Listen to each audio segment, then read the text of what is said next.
the set path. Don't make unnecessary risks. Just stick to what you know. In a way, you should shape yourself using this mold. Pick a stable career and don't question it too much. For the longest time, I thought this is how you're supposed to live. But that was until I started saying yes. One of the first time I broke my mold was when I didn't even mean to. I was in second grade in university, and I was still figuring out if I should stay in this major or not, if I chose the right thing. And then, in our class chat, an announcement was posted for an American job application. To be honest, I applied without even thinking, but not for the reasons you think. I was just convinced I was going to get rejected.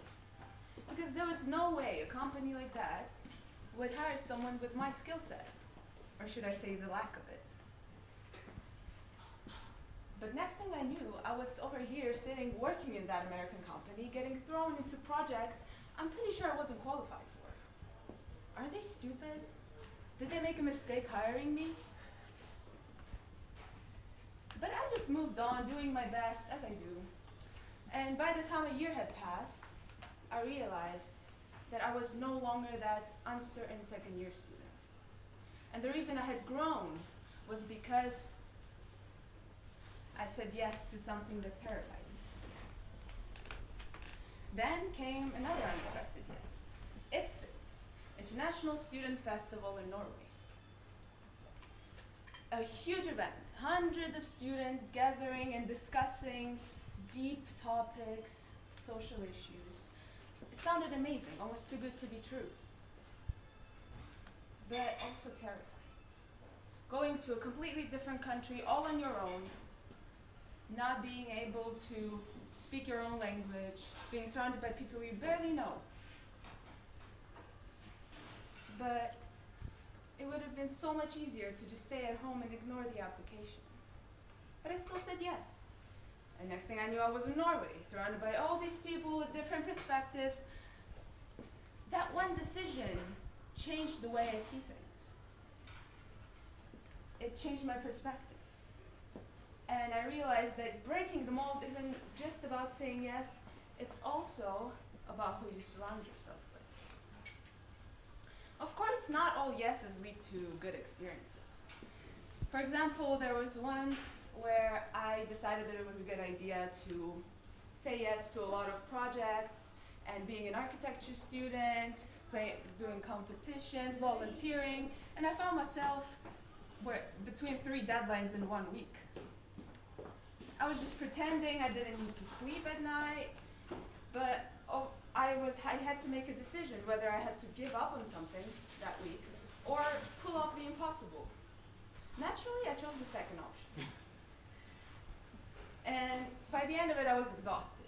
I was very tired, but I also realized that I was capable of so much more than I thought I would be.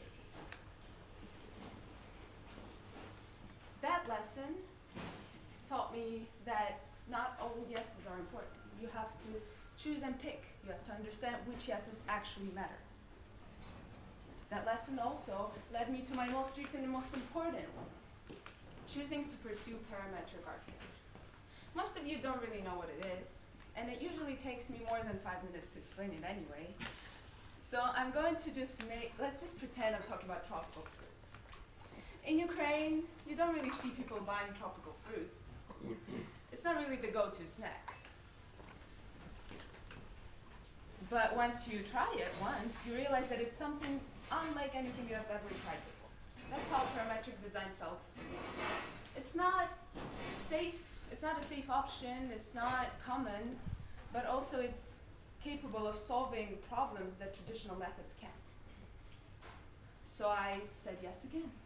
And I spent hours and hours researching it on my own, making mistakes way too many times.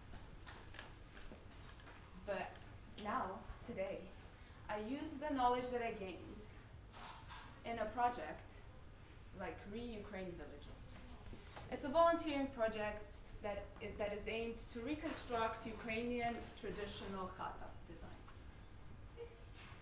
The knowledge I once doubted is now giving me the opportunity to make impact and restore today's topic, Ukrainian heritage. So all the times I said yes, they all led me to not only break away from this mold, they also helped me shape my own, that I know for a fact I'm going to break again. Because my 20s are all about that. They're about learning, they're about experience, they're about when you think you figured everything out, there's just another mold waiting to be broken. And maybe it doesn't just stop there. Maybe whether you're in your 20s, 30s, 40s, or beyond, there's still another version of yourself standing on the other side of an uncertain yes. So if there's something you've been contemplating, something that you were interested about, excited about, but also terrified, maybe you should say yes to that. And who knows? Maybe that will shape your next mold or break it completely. Thank you.